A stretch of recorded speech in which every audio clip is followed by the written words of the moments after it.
Hello friends, welcome to the Vicky Notes tutorial. This tutorial will help you to learn the concept of Computer Organization and Architecture for GATE, UGC-NET PSU and University exam. Please friends press the like button and subscribe my channel. Cache memory. Before you go through this video lecture, make sure that you have gone through the previous video lecture on cache memory. We have discussed cache memory bridges the speed mismatch between the processor and the main memory. When cache hit occurs, the required word is present in the cache memory. The required word is delivered to the CPU from the cache memory. When cache miss occurs, the required word is not present in the cache memory. The page containing the required word has to be mapped from the main memory. This mapping is performed using cache mapping techniques. In this video lecture, we will discuss different cache mapping techniques. Cache mapping. Cache mapping defines how a block from the main memory is mapped to the cache memory in case of a cache miss. Or, cache mapping is a technique by which the contents of main memory are brought into the cache memory. The following diagram illustrates the mapping process.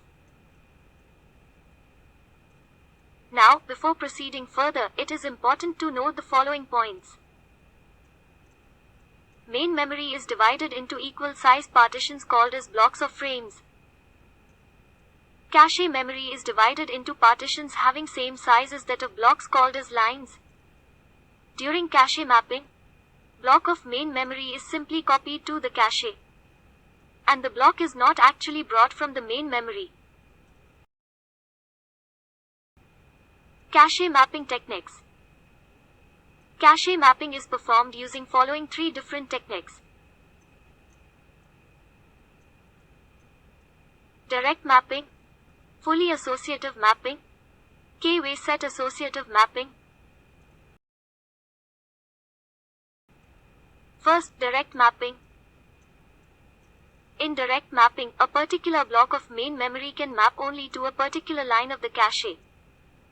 The line number of cache to which a particular block can map is given by cache line number equals main memory block address modulo number of lines in cache. Example. Consider cache memory is divided into n number of lines. Then, block J of main memory can map to line number J mod n only of the cache. Need of replacement algorithm. In direct mapping, there is no need of any replacement algorithm. This is because a main memory block can map only to a particular line of the cache.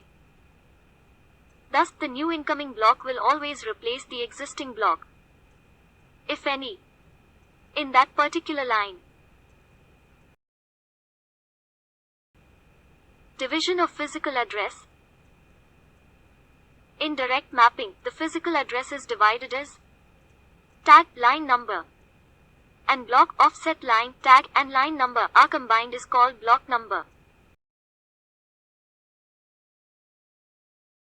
Thank you so much friends for watching my video lectures.